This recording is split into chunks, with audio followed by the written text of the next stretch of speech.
Shalom, selamat pagi.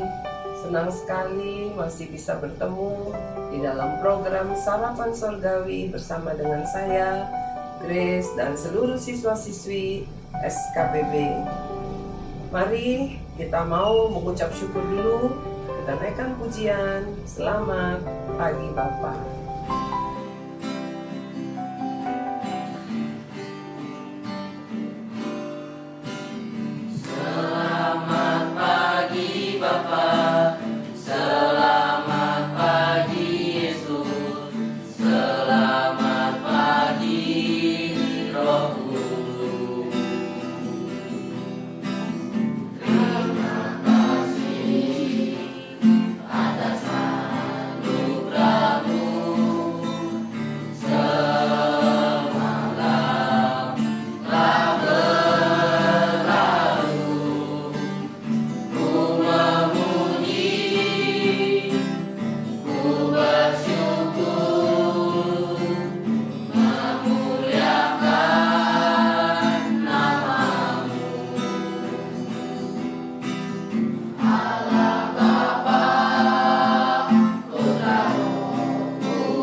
Mari kita berdoa.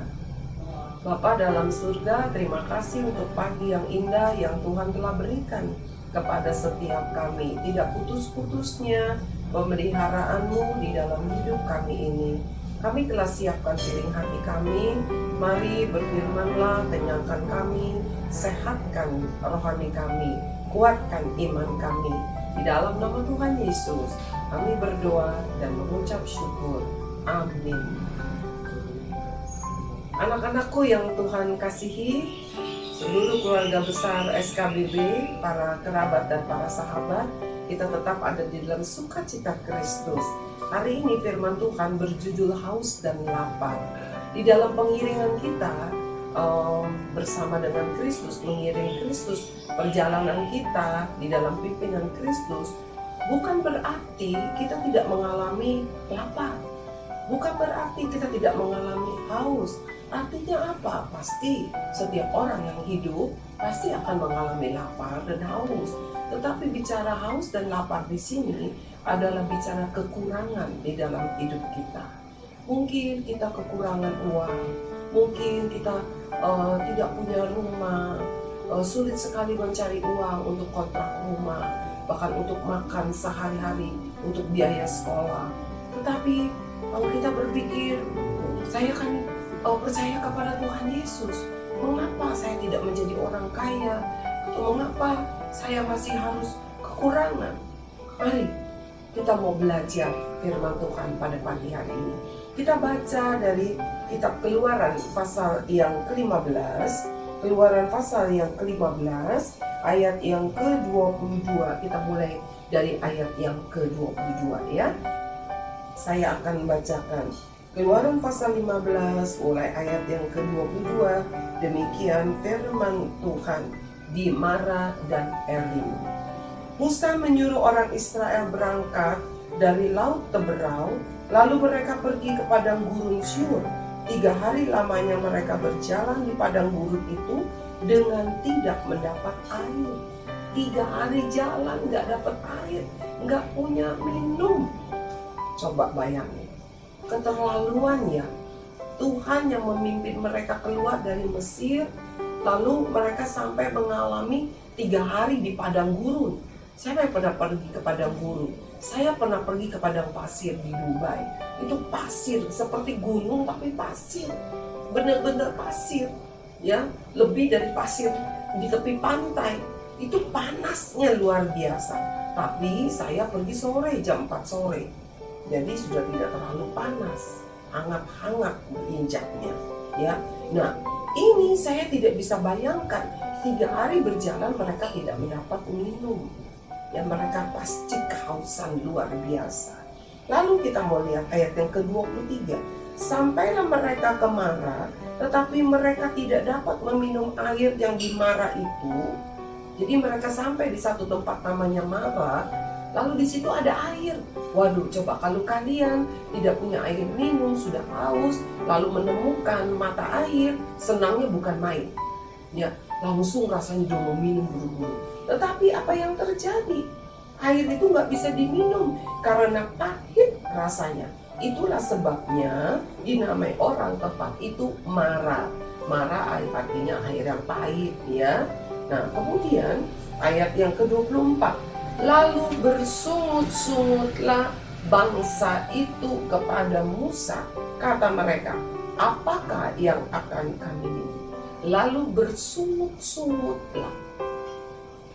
Mereka baru saja mengalami bagaimana Tuhan tolong mereka luput dari pengejaran orang Mesir, sehingga laut terbelah dan mereka berjalan di dasar laut yang kering. Tuhan membuat mujizat menyelamatkan mereka.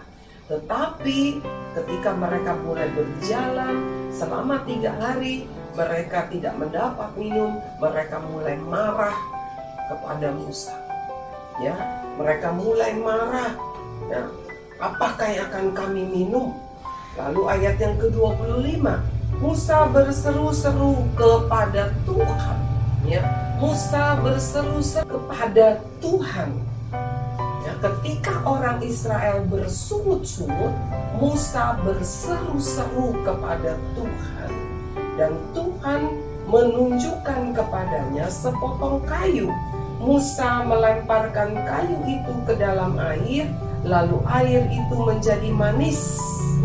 Ya, ya. Ketika Musa berseru kepada Tuhan, Tuhan memberikan petunjuk. Orang Israel tidak berseru-seru kepada Tuhan. Mereka tidak mendapat petunjuk. Anak-anakku, kerabat dan sahabatku, ketika kita mengalami kesulitan dalam hidup kita, ada 2 hal yang kita bisa pilih. Apakah kita mau bersungut-sungut dan kita tidak mendapat petunjuk jalan keluar dari Tuhan, atau kita mau berseru-seru seperti Musa, berseru-seru kepada Tuhan, bukan kepada manusia, sehingga Tuhan memberi petunjuk. Mari kita lanjutkan lagi. Ya, ayat yang ke-25 kita teruskan.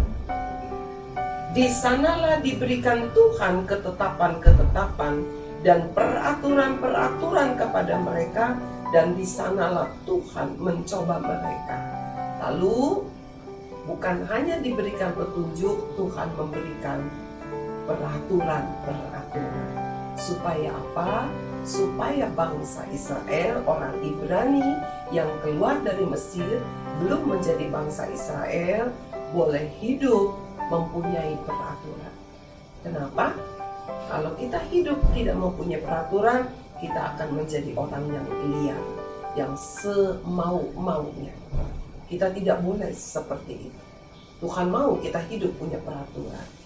Anak-anakku yang Tuhan sayang, kita mau belajar lewat haus, ya.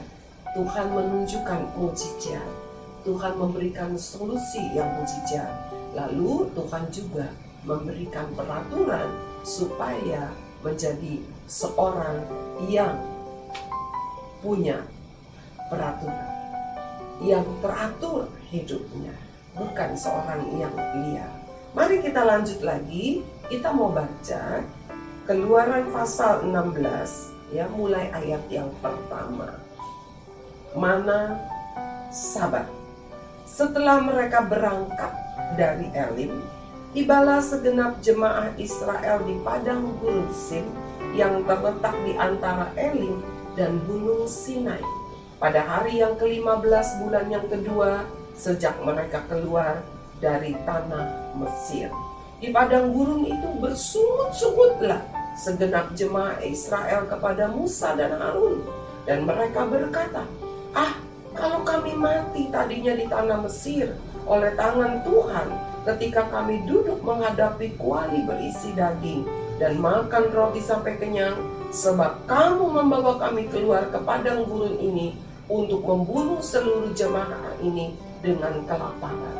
Lihat, baru saja Mereka mengalami mujizat, bagaimana air yang pahit menjadi manis dan dapat diminum. Tetapi mereka ketika lapar, mereka mulai bersungut-sungut lagi. Bahkan persungutannya itu, kata-katanya itu sangat-sangat jahat. Mereka bilang Musa dan Harun ingin membunuh mereka di padang gurun dengan kelaparan. Anak-anakku, kerabat dan sahabatku, kita mau belajar kesusahan di dalam hidup kita. Jangan membuat kita bersungut-sungut. Kenapa? Sebab ketika bersungut-sungut, ya, bukan kita bersungut-sungut kepada manusia, tetapi kita bersungut-sungut kepada Tuhan. Tuhan tidak suka kita bersungut-sungut.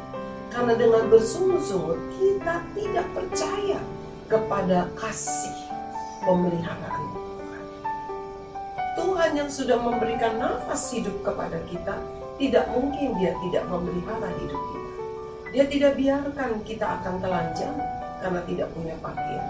Dia tidak akan biarkan kalau kita kelaparan atau kita mati kehausan. Bahkan Tuhan katakan, Dia tidak akan biarkan engkau putus sekolah.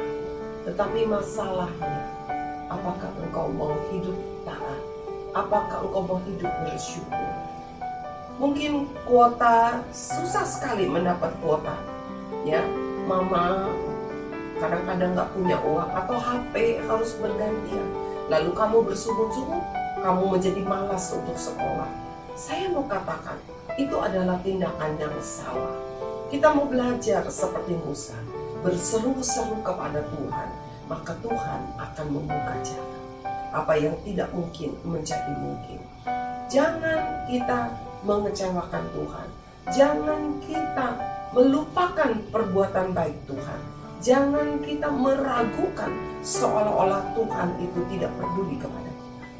Anak-anakku, seluruh keluarga besar SKBB, para kerabat dan sahabat, apapun yang menjadi kesulitanmu, jangan bersungut-sungut. Sebab ketika kita berseru-seru kepada Tuhan, maka Tuhan akan menunjukkan jalan yang tidak pernah terpikirkan oleh kita. Ya, ketika para bangsa Israel ini kelaparan, apa sih yang terjadi? Ya, apa sih yang terjadi? Mari kita akan lihat ayat yang keempat. Lalu berfirmanlah Tuhan kepada Musa, sesungguhnya aku akan menurunkan dari langit hujan roti bagimu. Maka bangsa itu akan keluar dan memungut tiap-tiap hari sebanyak yang perlu untuk sehari, supaya mereka kucoba apakah mereka hidup menurut hukumku atau tidak. Coba dengan cara yang ajaib lagi, Tuhan katakan setiap pagi akan ada hujan roti, bukan hujan air loh, hujan roti. Artinya, kenapa Tuhan katakan hujan roti? Tuhan berikan hujan roti karena mereka memang tidak membawa peralatan masak. Mereka tidak membawa bahan makanan. Mereka tidak mungkin membuat roti. Jadi Tuhan khusus buatkan roti dari sorga. Tuhan kirimkan dari langit hujan roti. Mujizat sekali bukan? Kayaknya tidak mungkin sampai hari ini tidak pernah terulang hujan roti. Ya, jadi luar biasa sekali. Ini bukan kisah dongeng, bukan kisah mitos, bukan kisah legenda, tapi memang sudah terbukti. Karena bangsa Israel sampai sekarang juga masih terbukti ada, ya. Sisa-sisa peninggalannya semua ada. Mari kita lanjut lagi. Ayat yang ke-8, ya, ayat yang ke-8. Lalu kata Musa, jika memang Tuhan yang memberi kamu makan daging pada waktu petang dan makan roti sampai kenyang pada waktu pagi, karena Tuhan telah mendengar sungut-sungutmu yang kamu sungut-sungutkan kepadanya, apalah kami ini? Bukan kepada kami sungut-sungutmu, tetapi kepada Tuhan. Ya, jadi waktu petang, ya, Tuhan kirimkan daging. Pagi Tuhan kirimkan roti, petang Tuhan kirimkan daging. Haus dan lapar di dalam perjalanan, kekurangan demi kekurangan, di dalam engkau mengiring percaya kepada Tuhan Yesus. Tetapi jangan sekali-sekali engkau berkata, Seperti orang Israel berkata, lebih baik kami mati di Mesir, di hadapannya ada kuali berisi daging. Mereka ingin kembali menjadi budak. Apakah kamu karena kekurangan, lalu kamu ingin kembali menjadi hamba dosa, menjadi budak dosa? Jangan sekali-kali. Karena Tuhan yang membawa engkau keluar, yang telah membebaskan engkau lewat kematiannya di kayu salib dari dosa, dan dia bangkit supaya engkau hidup lepas dari segala kematian. Engkau bangkit hidup di dalam hidup kebenaran. Jangan sekali-kali karena kesulitan hidup lalu engkau ingin kembali menjadi hamba dosa. Jangan pernah meninggalkan peraturan yang Tuhan berikan. Jangan lupakan itu. Hiduplah taat, hiduplah benar. Tuhan tidak akan membiarkan engkau hidup meminta-minta, kelaparan atau telanjang. Meskipun kau masih punya rumah kontrak, meskipun kau masih makan sederhana, meskipun kau sekolah HP-nya bergantian, bukan berarti Tuhan tidak memeliharamu, tetapi Tuhan melihat ketaatanmu. Apakah engkau bersungguh-sungguh atau engkau mengucap syukur, berterima kasih, dan Tuhan akan memberi upah kepada orang yang tahu berterima kasih. Mari kita mendengarkan dulu pujian yang satu ini.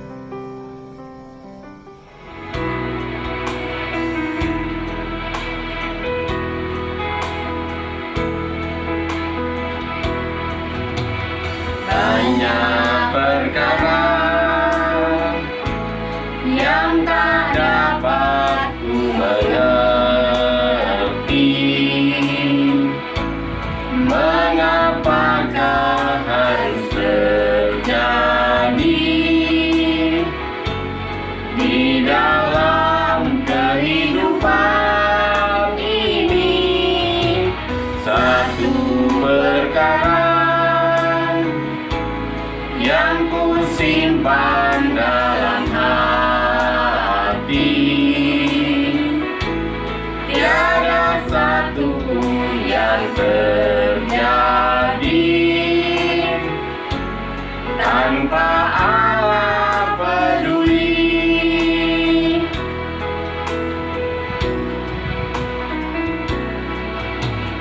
Allah mengerti, Allah peduli segala persoalan yang kita hadapi. Tak akan pernah dibiarkannya ku bergumul sendiri, sebab Allah mengerti. Pujian yang indah, bukan? Mari kita berdoa mengucap syukur kepada Tuhan. Bapa dalam surga, terima kasih untuk kehidupan yang Tuhan beri. Meskipun kami seringkali mengalami kekurangan, baik mungkin kami merasa kami makan kurang bergizi, kurang banyak, kami seringkali makan terlalu sederhana, atau kami seringkali kesulitan di dalam mengikuti belajar secara online karena tidak ada biaya untuk membeli kuota HP yang harus bergantian, atau kesulitan-kesulitan lain di dalam hidup kami. Tetapi Tuhan, kami diingatkan kepada Tuhan bahwa semua itu bukan berarti Tuhan melupakan kami, Tuhan meninggalkan kami. Tapi Tuhan mau kami berseru-seru kepadamu. Kami terus berharap, kami mau hidup taat, karena Tuhan tidak akan pernah membiarkan kami telanjang, kelaparan, hidup meminta-minta.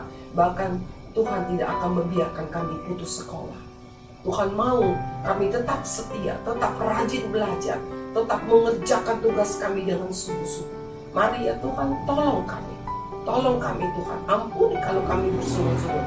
Ampuni kalau kami kembali menjadi hamba dosa. Ampuni kami. Tetapi biarlah Roh Kudus memimpin kami terus untuk hidup di dalam kebenaran Tuhan. Di dalam nama Tuhan Yesus kami berdoa, kami mengucap syukur. Amin. Anak-anakku yang Tuhan sayang, jangan bersungut-sungut. Tetap setia, jangan kembali menjadi hamba dosa. Tuhan Yesus memberkati. Sampai bertemu besok.